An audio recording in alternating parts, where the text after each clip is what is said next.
The room was always too quiet for someone born into thunder. Candles whispered in corners but dared not light her shadow. She moved like a hymn, not sung but buried, somewhere between confession and exile. They said she was born with eyes too wise for a child and skin that the palace could not explain. No one saw her mother cry. No one spoke of the night her cradle arrived, blanketed in silence, wrapped in royalty but never in acknowledgement.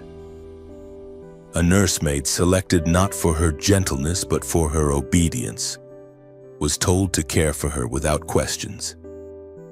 She grew behind curtains, ate beside locked doors, and when she laughed, even the wind seemed to hush. She was not raised to be seen. She was raised to be forgotten. Carefully, quietly, like a secret sealed with a wax stamp no one dared break. But the truth is louder than stone walls and sharper than royal etiquette. And even silence, when it's dressed in velvet, can't always hide a heartbeat. They taught her Latin so she could pray in the language of men who never looked her in the eyes.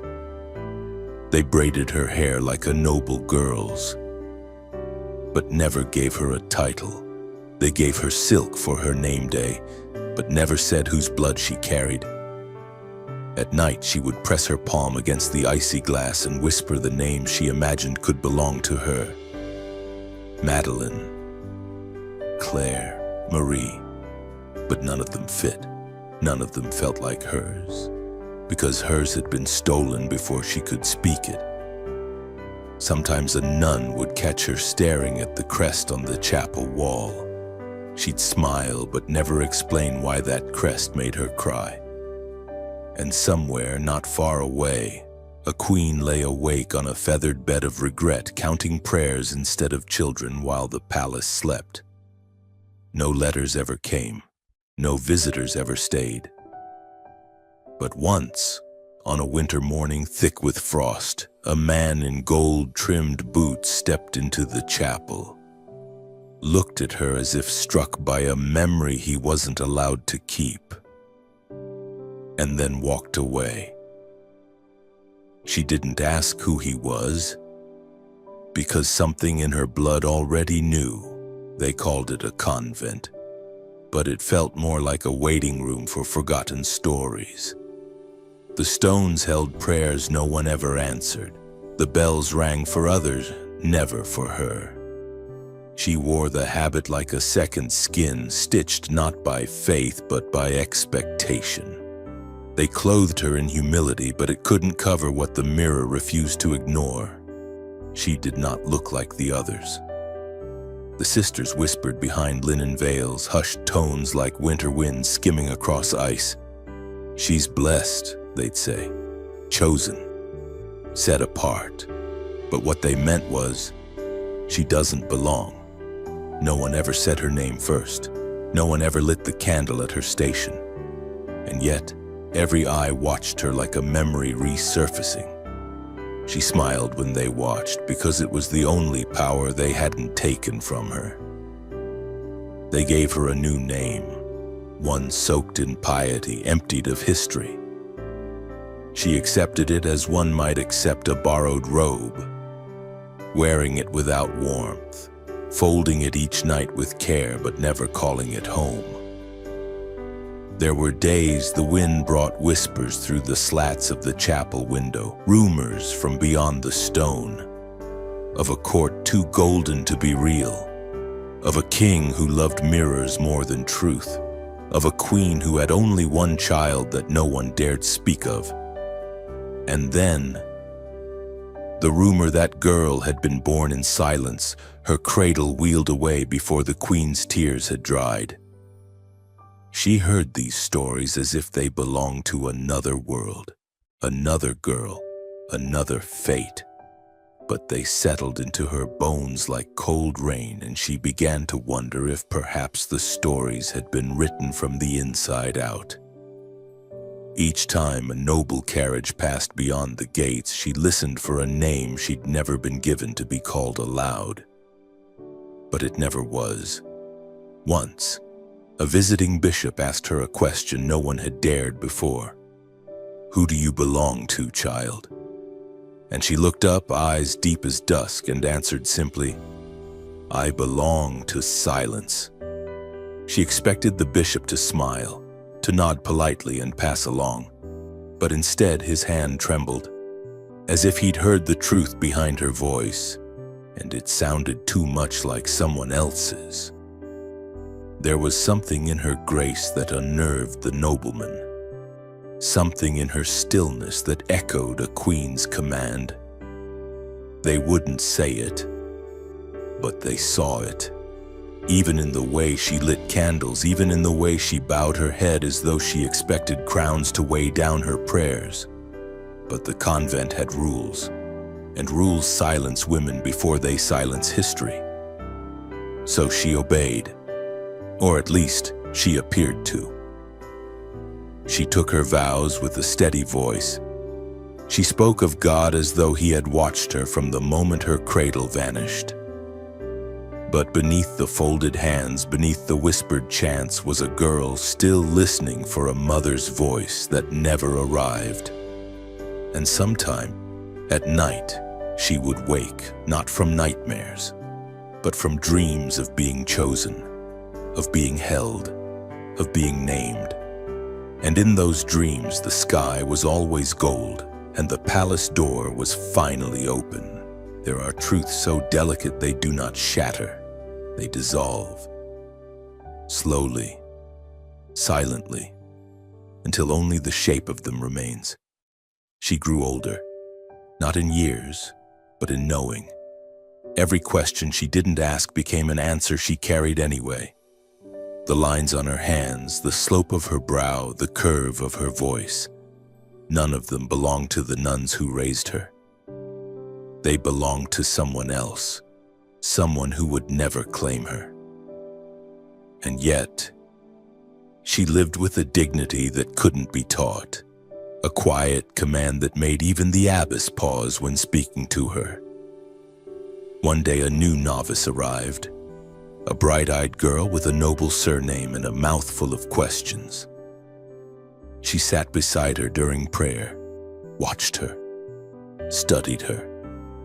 And one evening when the moon spilled silver through the cloister, the novice whispered, "Is it true, what they say about you?" She didn't answer, because to answer would be to admit that something had been whispered loud enough to reach even the young. But the novice wasn't deterred. "I think you were born in a palace," she said softly, "and the stars got jealous." And for the first time in many years, the woman laughed, not because it was true, but because it was the most beautiful lie she'd ever heard. Her life was filled with half doors and unfinished prayers. She never stood at the altar, but always beside it. She never led the choir, but her voice carried when others failed. She served and served and served, as if by serving enough she could earn what had been taken before she could even speak. But blood is not a bargain. It does not ask permission to remember. One morning, when the sun was too bright for winter, she walked into the chapel and saw a book she had never seen before lying open on the altar. It was a genealogical record, rich with names she was not supposed to know. She turned the pages with care until she saw one entry, a name crossed out with such ferocity the ink had bled through the page. She touched the mark, not out of curiosity, but because some part of her recognized it. Beneath the blot, faint but legible, Marie-Thérèse, no surname, no title, just a question mark that echoed everything she'd ever been. She closed the book, lit a candle, and walked away. But that night she did not sleep. She sat in silence, feeling her blood tell a story her lips had never been allowed to say.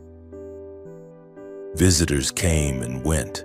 Some looked at her with pity, some with reverence, one with fear. Once a woman, draped in the colors of the court, entered the chapel and simply stared. No words, no nod, just silence. But as she turned to leave, she dropped something. A handkerchief embroidered with the royal crest of France.